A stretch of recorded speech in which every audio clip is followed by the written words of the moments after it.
susundin ko, Panginoon. Hindi kita tatalikdan. Hindi ko malilimutan ang lahat ng kabutihan mo. Kaya't nais kong sabihin sa iyo, thank you, Lord. Yan po ay isa sa pinaka-popular sa ating tinatawag na banal na misa. Ito ay tinatawag na banal na Eucharistia. Yan po ay tinatawag mismo ng ating Panginoong Jesucristo. Hanggang sa kalangitan,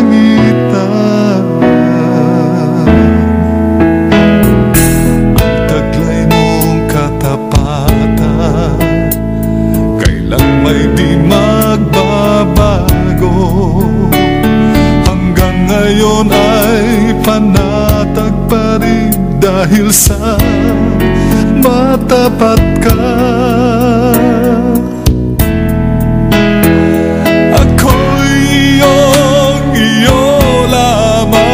Sa iyo ang buhay ko, susundin kang tunay, di ka tatalikdan, di kita malilimutan. Ang tanging handog ko ay sabihin sa iyo, ang sakripisyo sa krus. Thank you, Lord. Inako ni Kristo Jesus ang kanyang pagdusa. Ang salita bakit po? Sapagkat nais ng Panginoon na tayo ay kanya. Matibay at di matitinag hanggang sa kalangitan. Ang taglay mong katapatan, kailan may di magbabago.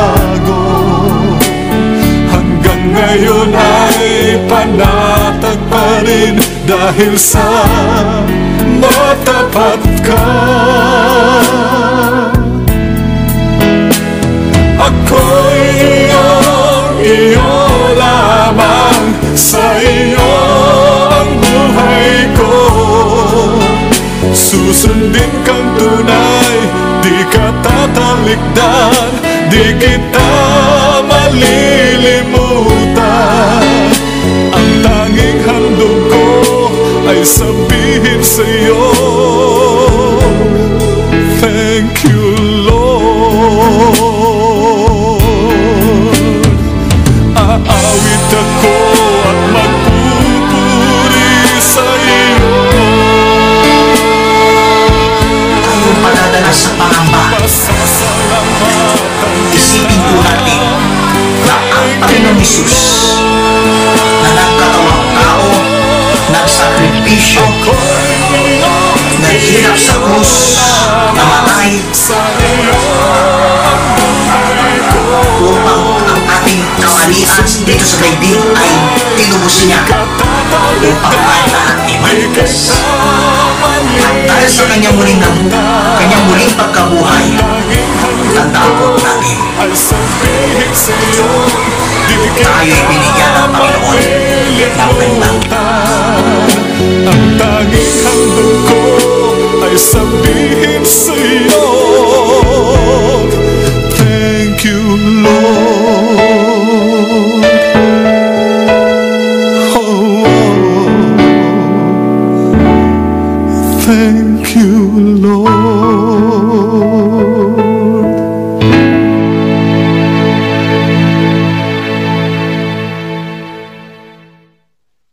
Purihin ang ating Panginoon, purihin ang ating buhay, banal at makapangyarihang Diyos.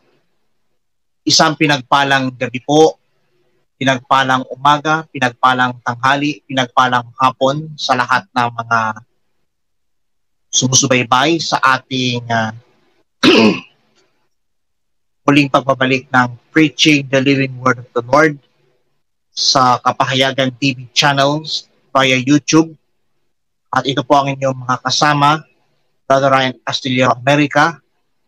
At samahan niyo po ako sa pagnilay-nilay sa mabuting balita ng kaligtasan upang patuloy tayong may palaganap muli ang kanyang mga salita. At bago tayo magsimula, humingi tayo ng gabay at awa sa buhay, banal at makapangyarihan. Sa ngalan ng Ama at ng Anak at ng Espiritu Santo. Amen. O Diyos na makapangyarihan, pinupuri ka namin niluluwalhati, dadakil at sinasamba sa Espiritu at sa katotohanan. Salamat Panginoon at patuloy mo kaming sinamahan sa pagbubulay-bulay ng iyong mga salita. Inyo pong pagpalain ang kabuuan ng live broadcast na ito sa YouTube channel ng Kapahayagan TV channel. Patuloy niyo po kaming samahan, ingatan at gabayan sa aming mga pang-araw-araw na buhay. Patuloy mo kaming samahan, gabayan at ingatan sapagkat ikaw lamang ang siyang may tataas. Ang lahat ng kapurihan, pagwalhati ay tanging sa iyo lamang sa ngalan ng Ama, ng Anak at ng Espiritu Santo. Amen at Amen. At sa mga oras na ito, mga kapatid sa pananampalataya, kumusta na po kayong lahat?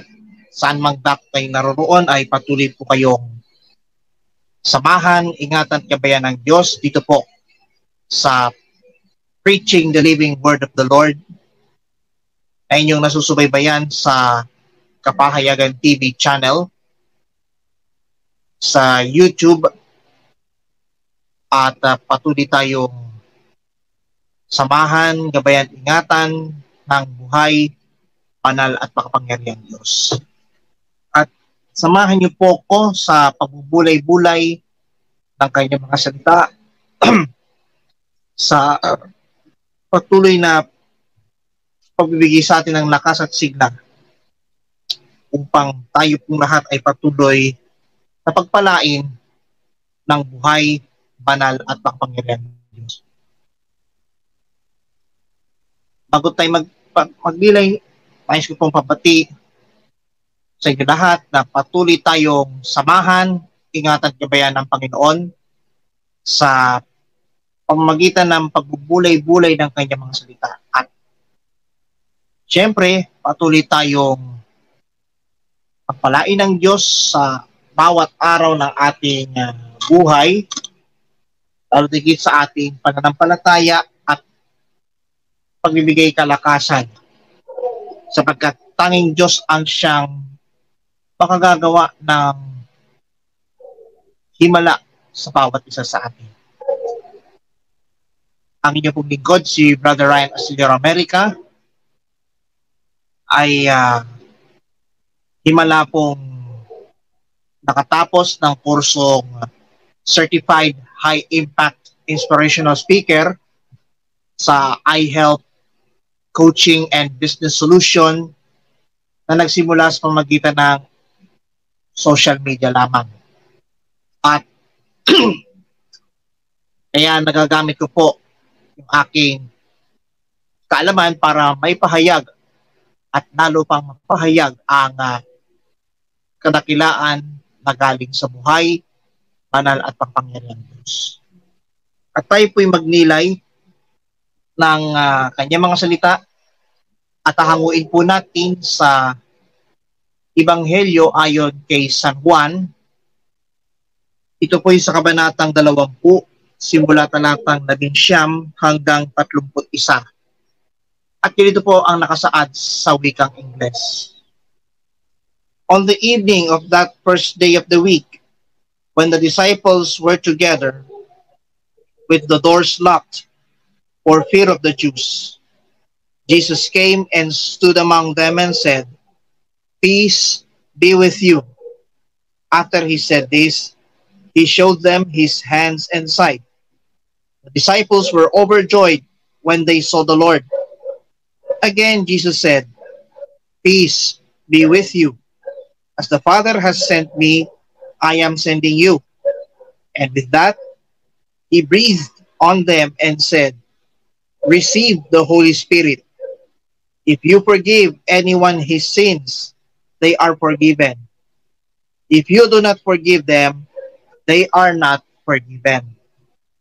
Now Thomas, called Didymus, one of the 12, was not with the disciples when Jesus came. So the other disciples told him, "We have seen the Lord." But he said to them, "Unless I see the nail marks in his hands and put my finger where the nails were, and put my hand into his side, I will not believe it." A week later, his disciples were in the house again, and Thomas was with them. Though the doors were locked, Jesus came and stood among them and said, "Peace be with you." Then he said to Thomas, "Put your finger here. See my hands. Reach out your hand and put it into my side. Stop doubting and believe." Thomas said to him, "My Lord and my God." Then Jesus told him, "Because you have seen me, you have believed. Blessed are those who have not seen and yet have believed." Jesus did many other miraculous signs in the presence of his disciples, which are not recorded in this book. But these are written that you may believe that Jesus is the Christ, the Son of God, and that by believing you may have life in His name. Sabi po sa ating sariling wika,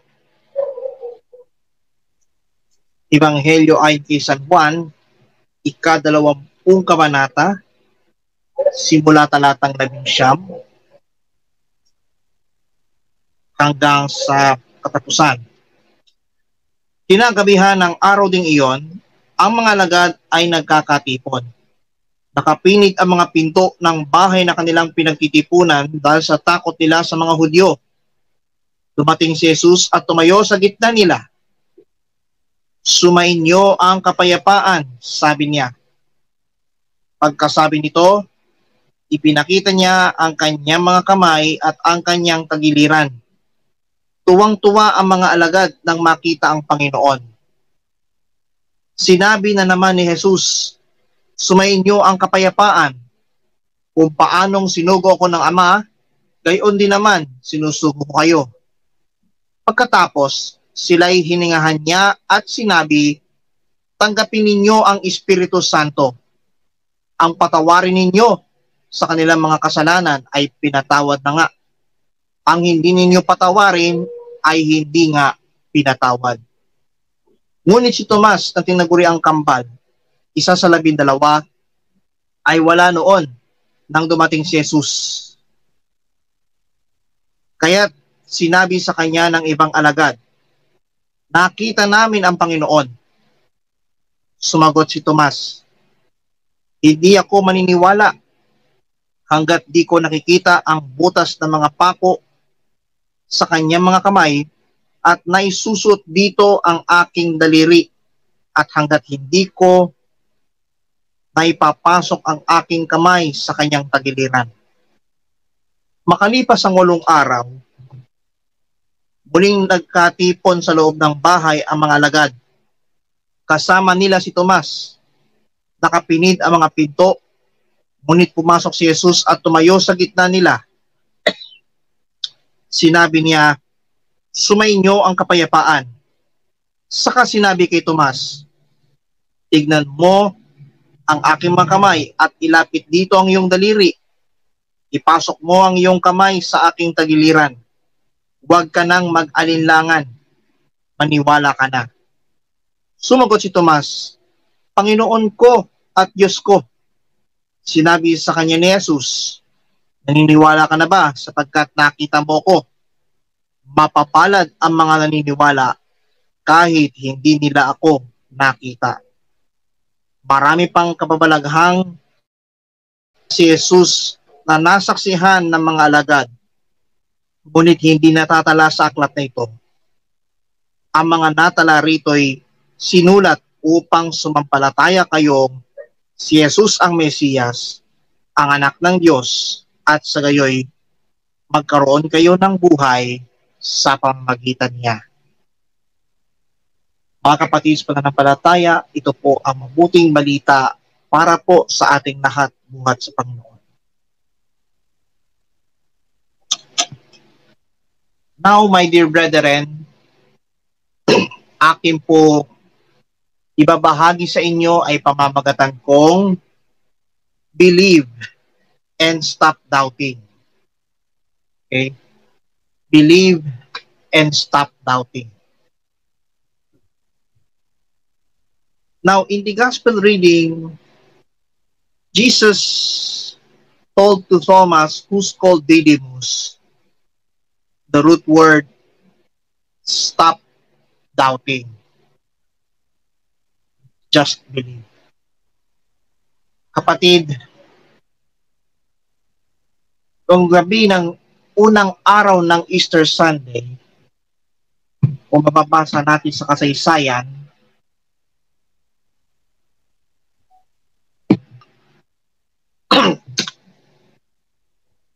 ang mga lagad ay nakapinid ang mga pinto ng bahay na pinagtitipunan nila dahil saan? Dahil sa takot nila sa mga Hudyo. Biglang dumating ang Panginoong Hesus at tumayo sa kanilang kalagitnaan at sabay wika, sumainyo ang kapayapaan. Then, pinakita ni Kristo Jesus ang kanyang kamay at ang kanyang tagiliran. Ang mga alagad, tuwang-tuwa nang makita ang Panginoon. Wika ulit ng Panginoong Hesus, sumainyo ang kapayapaan.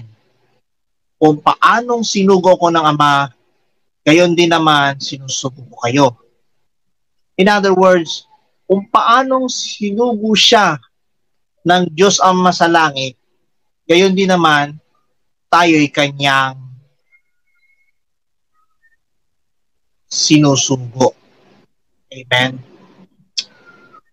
Now, ito pong si Thomas, na siyang tinaguri ang kambal, absent. Absent si Thomas nang sumulpot ang Panginoong Hesus. Kaya nung ginawa, pinarating ng ibang alagad. Sabi nga, Thomas, sayang, wala ka. Nakita namin ang Panginoon. Alam nyo, padudang sinabi ni Thomas, hindi ako maniniwala hanggat di ko nakikita ang butas ng mga pako sa kanyang kamay at naisusuot dito ang aking daliri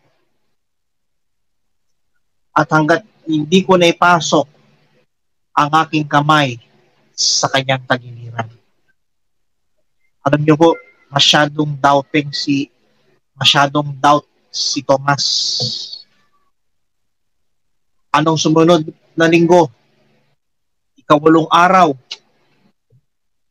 nagkatipon muli ang mga alagad at present si Thomas. Present siya. Yun nga lang, nakapilid ang pinto. No?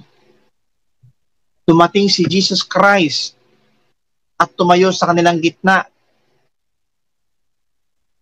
He said to them, peace be with you. Sumainyo ang kapayapaan. Then, saka sinabi pa kay Thomas, Thomas, alika nga rito.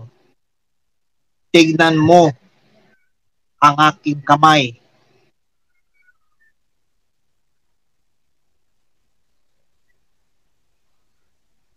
Isuot mo sa iyong daliri ang aking kamay. At ipasok mo ang iyong kamay sa aking tagiliran. Huwag ka nang mag-alinlangan. Maniwala ka na. Alam niyo kung anong sagot ni Thomas sa ating Panginoon? My Lord and my God.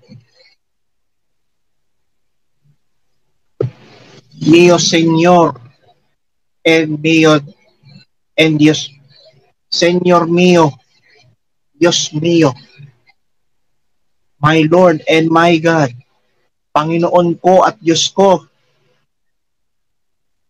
Alam nyo anong sagot ng Panginoong Hesus? O Tomas, naniniwala ka na ba sapagkat nakita mo ko? Mapapalad ang mga naniniwala kahit hindi nila ako makita. So, ang ating preaching password ay ang salitang believe. Believe. Now,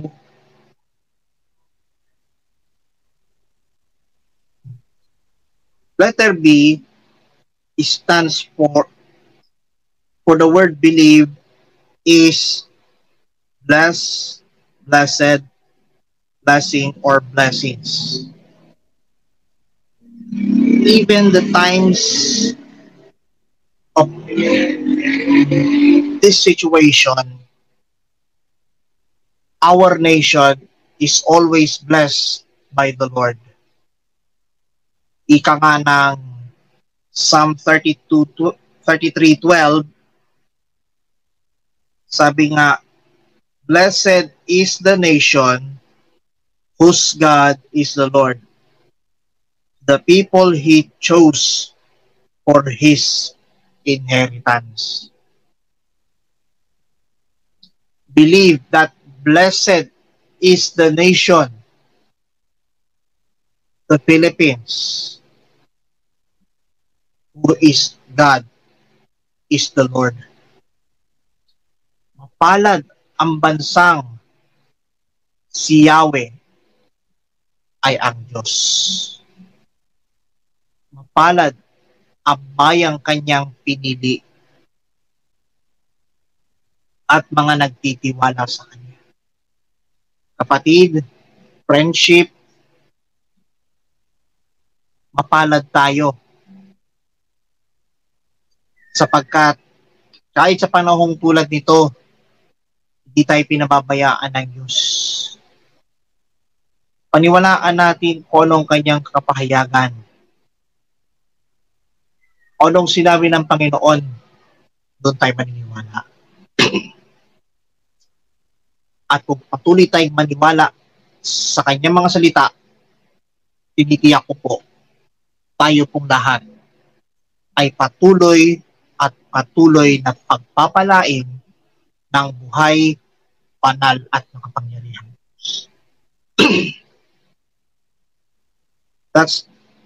That's the letter B of the word believe. It stands for blessed, bless, or blessings. We are the Almighty God's channel of unstoppable grace and unstoppable blessings. Sa kabila ng sitwasyong kinakaharap ng ating bansa, we must stand for the truth and nothing but the truth. Whether you like it or not, remember this. Our God is always be with us. He will bless the beloved country and the whole world. For the Lord continue to bless us and keep us. Letter E of the word believe, the first E of the word believe stands for eyes. Now, our eyes will focus on our Lord and Savior, Jesus Christ, who is the author and finisher of our faith. Hebrews 12 verse 2 says, "Let us fix our eyes on Jesus, the author and perfecter or finisher of our faith, who for the joy set before him endured the cross, scorning its shame, and sat down at the right hand of the throne of God." Kaya ituon natin sama-sama ang ating paningin sa ating Panginoong Hesus na siyang pinagmulan nito at siya ring nagpapasakdal. Whether you like it or not, we must fix our eyes not on the shameful news, but on Jesus. We must fix our eyes unto the Lord, who is the author and finisher of our faith. Kaya if I were you, mga kapatid sa pananampalataya, huwag tayong mawalan ng pag-asa.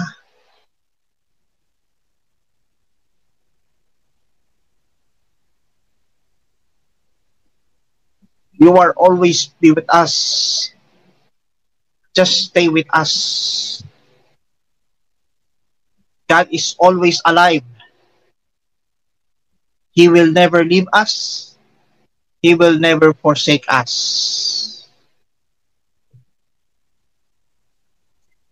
Paniwalaan natin kung anong sinabi ng ating Panginoon. Stop doubting. Just believe. Paniwalaan mo kung ano ang sinabi ng Panginoong Hesus.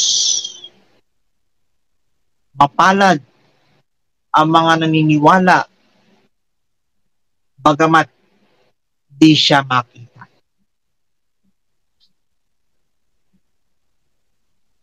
Now, letter L of the word believe stands for living. We must offer ourselves as a living sacrifice. Saan ko po matatagpuan, mga kapatid sa pananampalataya? It's found in the first letter of St. Paul to the Romans, chapter 12, verse 1. It says, "Therefore I urge you, brothers, in view of God's mercy, to offer your bodies as a living sacrifices, holy and pleasing to God. This is your spiritual act of worship." Alang-alang sa masaganang habag ng Diyos, pinamamanhik tayo ni San Pablo Apostol na ialay ang ating sarili bilang handog na buhay, banal at kalugod-lugod sa Diyos. Ito ang tumpak na pagsamba sa ating buhay na Diyos. In other words, ito ang tumpak at karapat-dapat na pagsamba sa ating Panginoon. Hebrews 4:12 says, "For the word of God is living and active, sharper than any thorn-edged sword. It penetrates even to dividing soul and spirit, joints and marrow. It judges the thoughts and attitude of the heart." Ang salita ng Diyos ay buhay at mabisa. We must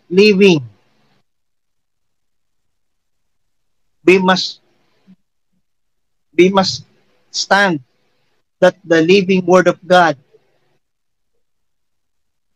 is active and living. Kaya nga mayroong WordPress site God living.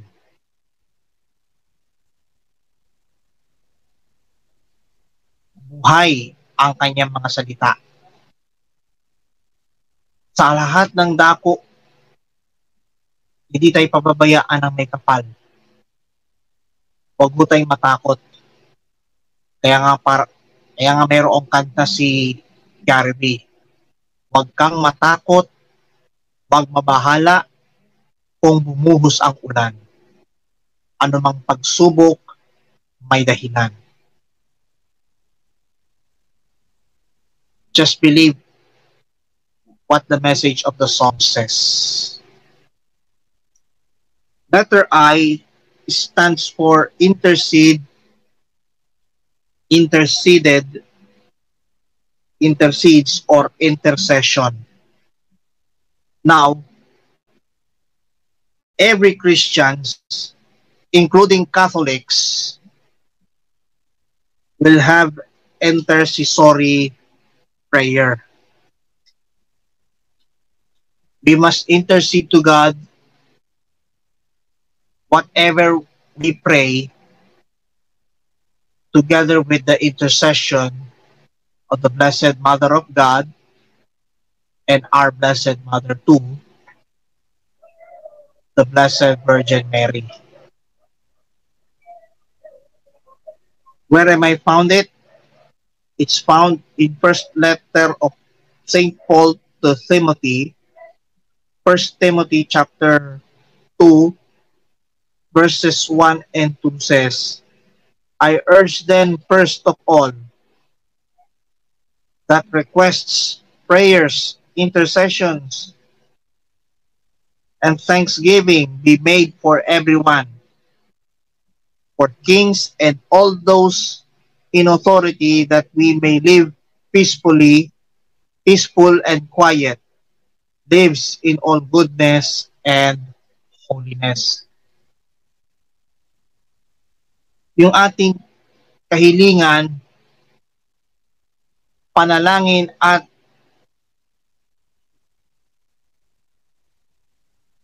pamimitagan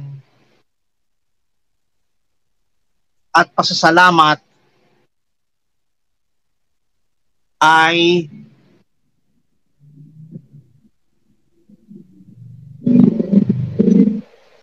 namumuhay ng payapa at tahimik. No? Kaya ang ating mga hinihingi sa ating Diyos, tinutugon. Kaya't hiling natin na matapos na po itong pandemic na ito. Maski ilang dose ng vaccine ang pinatutungkulan. But the important thing is, kumapit lang tayo sa buhay, banal, at makapangyarihang Diyos.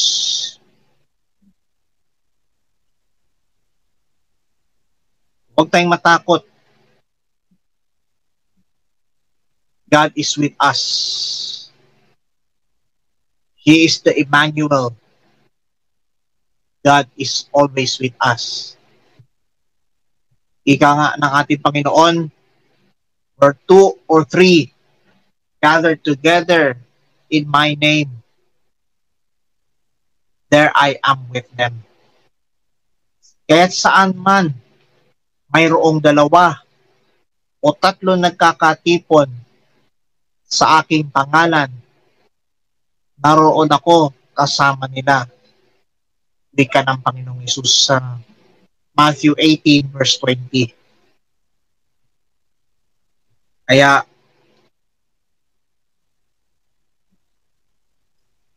we must intercede to the Lord and be sure God will answer all our prayers, intercessions, petitions, and thanksgiving. The second E of the word believe is excel or excellent. Titus chapter 3 verse 8. This is a trustworthy saying, and I want you to stress these things so that those who have trusted in God and may be careful to devote themselves to doing what is good. These things are excellent and profitable for everyone. Lahat ng bagay ay tumpak at masinop. Ika nga. Excellent and profitable para sa lahat. Excellent na, profitable pa. Kaya madaling umunlad. Kaya lalong umuunlad ang ating buhay sa pamamagitan ng ating pagbubulay-bulay ng kanyang mga salita. At kung tayo po'y patuloy na samahan, gabayan at ingatan, tinitiyak ko po tayong lahat ay patuloy na manalig at manampalataya sa kanyang pangalan. And remember this, God is always with us. And no one can go against us. Remember this password. B stands for bless, blessed, blessing, or blessings.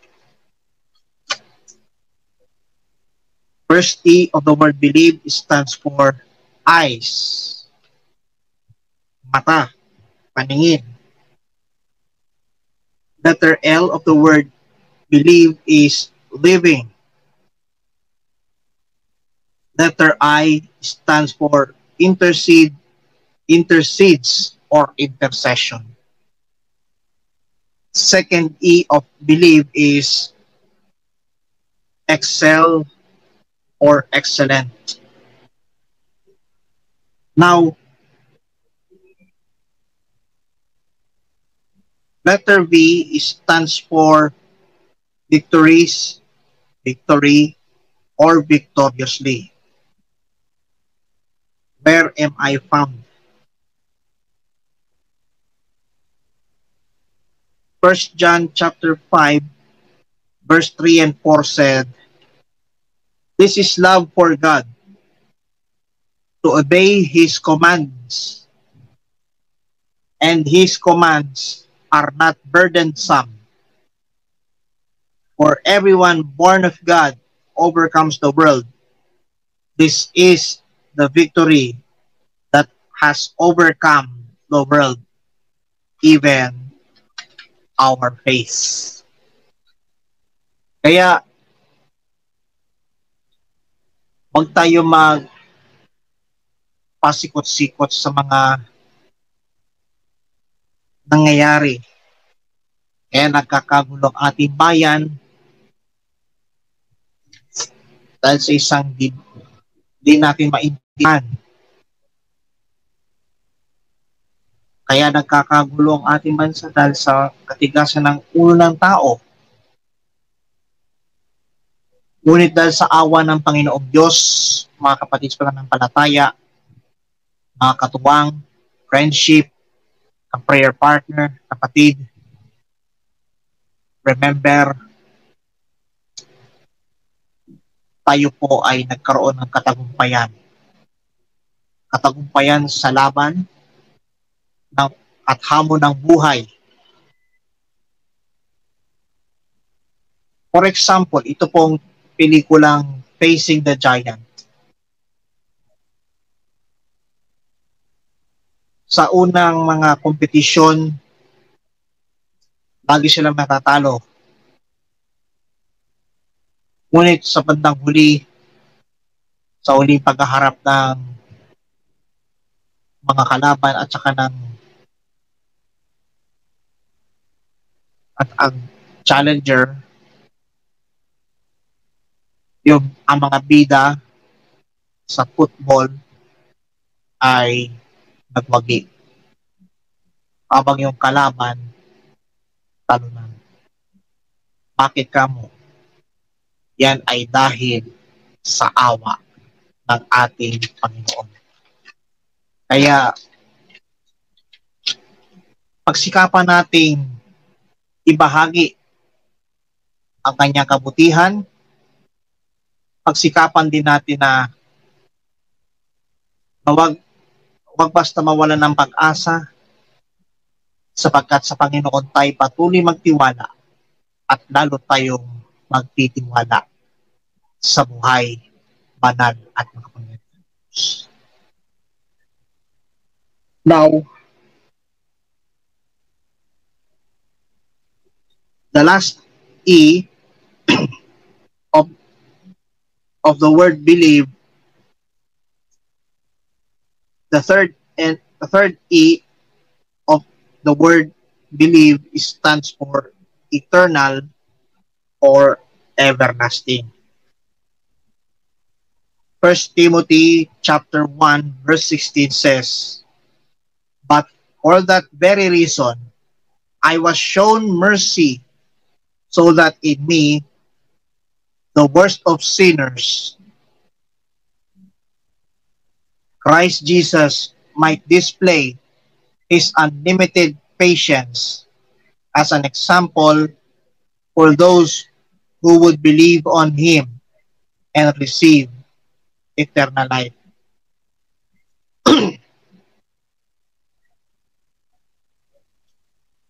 Ipinakita ng Panginoong Jesucristo ang kanyang walang tigil na pagtsatsaga bilang halimbawa sa sino man nananalig sa kanya at tatanggap ng buhay na walang katapusan, buhay na walang hanggan. And in Isaiah, the book of Isaiah chapter 55 verse 3, itong sabi ng Panginoon sa pamamagitan ni Propeta Isaiah, "Give ear and come to me. Hear me, that your soul may live. I will make an everlasting covenant with you, my faithful love promised to David." Ituon ang pandinig at lumapit sa akin, bika ng Panginoong Hesus, bika ng Diyos. Pakinggan mo ko, makinig sa akin,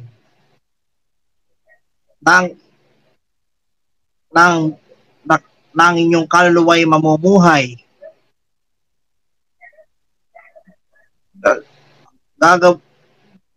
Gagawa ako ng walang hanggang tipan na kasama nyo. Ang tapat kong pag-ibig na ipinangako kay David. So if you believe what Jesus said, you must receive eternal life.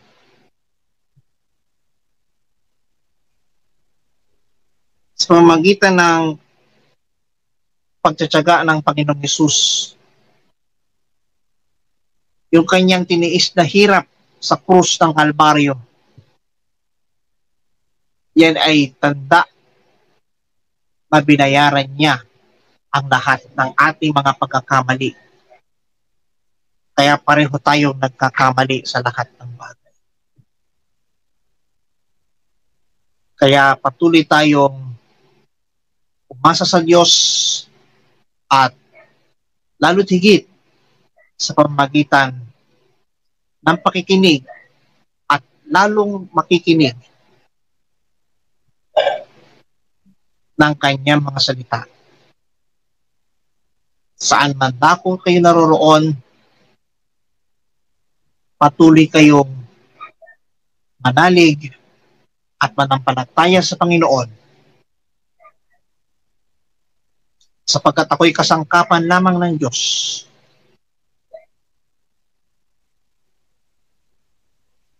Hindi po ako gumagawa ng sariling invento. Hinalaw ko lamang po sa banal na aklat ang kanyang mga salita. Kapatid, friendship, kapre, katuwang, remember this. Ang sinabi ng Panginoong Hesus, palad ang mga naniniwala kahit hindi nila ako. Believe and stop doubting. Kaya sa mga oras na ito, mga kapatid sa mananampalataya, inanyayang ko kayong lahat samahan sa pananalangin ito upang tayong lahat ay patuloy ng pagpala. At hilingin natin sa ating Panginoon na matapos na itong pandemic na ito upang ang lahat ng may pananalig at pananampalataya sa Diyos ay malayang magpupuri, sasamba, at luluwalhati sa Espiritu at sa Katuhan. Manalangin po tayo sa ngalan ng Ama at ng Anak at ng Espiritu Santo. Amen. Banal na Diyos, dakil at makapangyarihang Ama, salamat sa iyong mga salita na patuloy mong pinagkaloob sa amin lahat.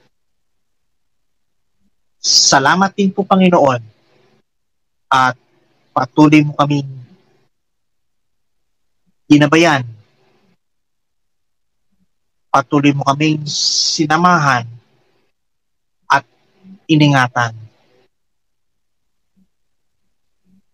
Sa kabila ng anumang sitwasyon na nakikita sa aming paligid, wala kaming ibang makakapitan kundi tanging pangalan mo lamang, O Diyos. Patawarin mo kami, Panginoon, kung kami man po ay may mga nagagawang pagkukulang o pagkakasala sa isip, salita at sa gawa. Kaya naman sa oras na ito, patuloy mo kaming samahan, ingatan gabayan sa mga magiging hayo namin para sa araw ng Lunes at sa mga susunod pang mga linggo, upang ang iyong pangalan ay patuloy na maluwalhati, maparangalan, at may tataas ang iyong pangalan. Maraming salamat, Panginoon. Ito po ang aming samot na langin kaysa ng panalangin ng aming Inang Birheng si Maria at ng lahat ng mga anghel at mga banal sa langit. Sa pangalan ng iyong bugtong na anak, ang aming Panginoon at aming tagapagligtas, Panginoong Jesucristo. Nabubuhay at naghaharing kasama mo ng Espiritu Santo at sa tulong ng panalangin ng aming Inang Birheng si Maria at ng lahat ng mga anghel at banal sa langit. Amen. Sa ngalan ng Ama, ng Anak at ng Espiritu Santo. Amen at amen. So, purihin ang ating Panginoon, purihin ang buhay na Diyos. Alam ko pong kayo po'y patuloy na pagpala sa pag-live broadcast nito, at alam ko po na patuloy tayong pagpapalain ang buhay ng Diyos. Anumang hamon ng ating buhay, hindi pa rin niya tayo pababayaan. sapagkat naniniwala ako na tapos na ang pandemic na ito. Ano man ang bagay na ibig ipapatid ng Panginoon sa atin, remember this: our God is continue to bless us and keep us. Kahit anumang hamon ng ating buhay, basta patuloy tayong manalig at manampalataya sa Kanya.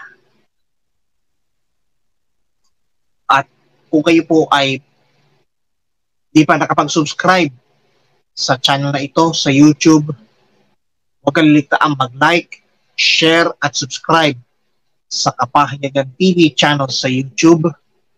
I-click ang notification bell para maging updated sa pinakahuling videos na tsak na kayo'y pagpala.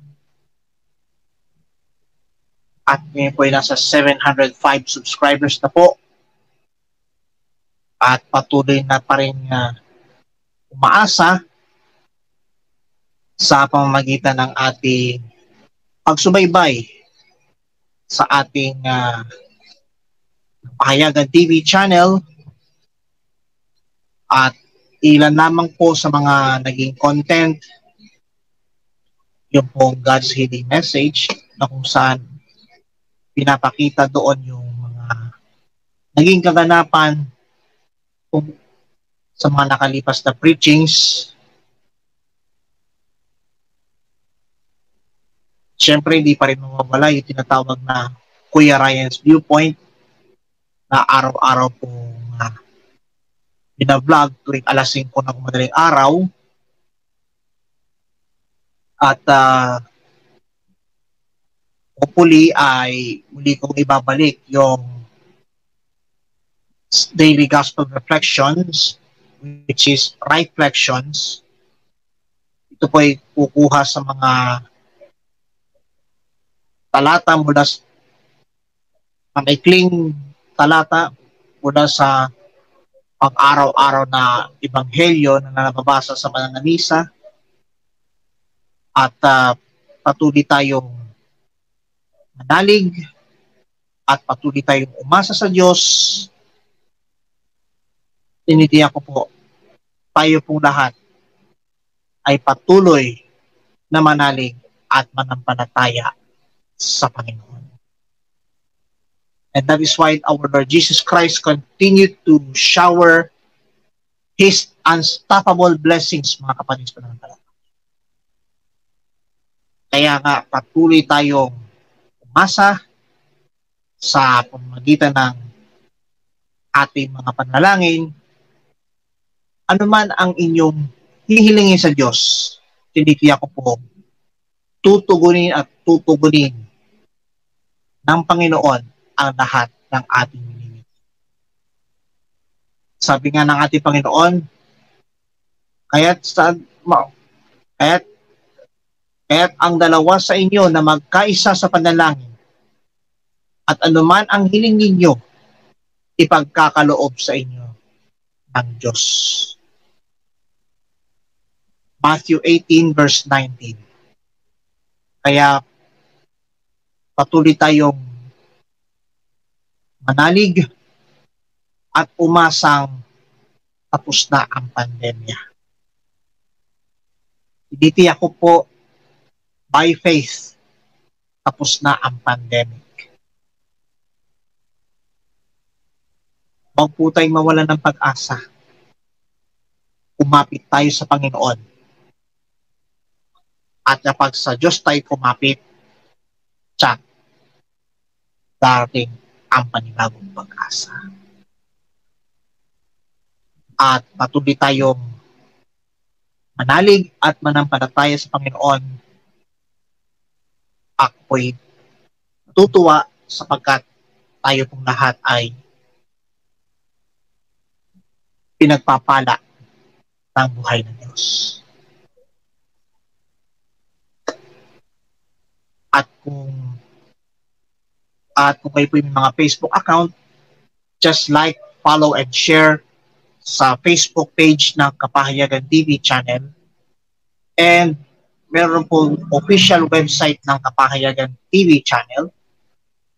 Ang official website ay kapahayagantvchannel.simdiff.com. Ulitin ko po, Kapahayagan TV channel.simdiff.com.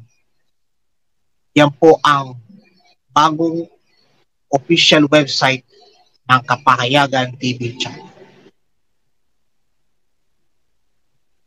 Ngayong araw ng Lunes, ang inyong pong lingkod ay nasa Gutierrez Compound sa Bagong Bayan Taguig. Yan ay ganap na alas 11. Pero ang sabi po daw ng coordinator ng nasabing cell group ay next week pa magkakaroon ng prayer meeting. Kaya ako po naka-assign and hopefully patuloy tayo magkaisa at patuloy na manalig at manampalataya sa buhay, banal at makapangyarihang Yahweh ang Shaddai. At patuloy tayong umantabay sapagkat patuloy po ang mga gawain, patuloy pa rin po ang Tuesday gawain sa Anguel City sa loob ng El Shaddai International House of Prayer. At ang oras, kung hindi po kung nagkamali, ay 1 to 6 p.m. At ang Saturday Family Appointment with El Shaddai, same din, 1 to 6 p.m. Nga lang po ay hanggang 10% lamang po. No? Pero dito sa tapat pa, hanggang 30% allowed. No? Kaya patuloy tayong manalig at manampalataya sa buhay, banal at pangpangyarihan Diyos. This has been your host. I'm your prayer partner, your katuwang, your friendship, and of course, your life coach, Coach Brother Ryan Astillero, America.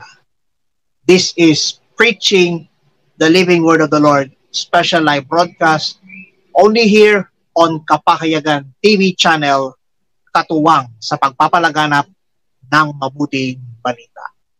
God bless you. Ikaw lamang ang susundin ko, Panginoon. Hindi kita tatalikdan. Hindi ko malilimutan ang lahat ng kabutihan.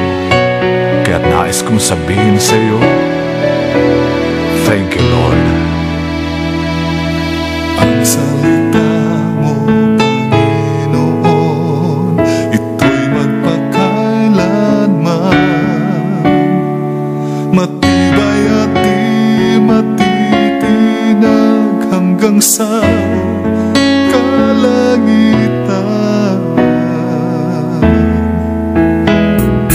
Ang taglay mong katapatan, kailang may di magbabago. Hanggang ngayon ay panatag pa rin dahil sa matapat ka. Ako'y iyo lamang, sa iyo ang buhay ko. Susundin kang tunay, di ka tatalikdan, di kita malilimutan. Ang tanging handog ko ay sabihin sa'yo, thank you, Lord. Ang salita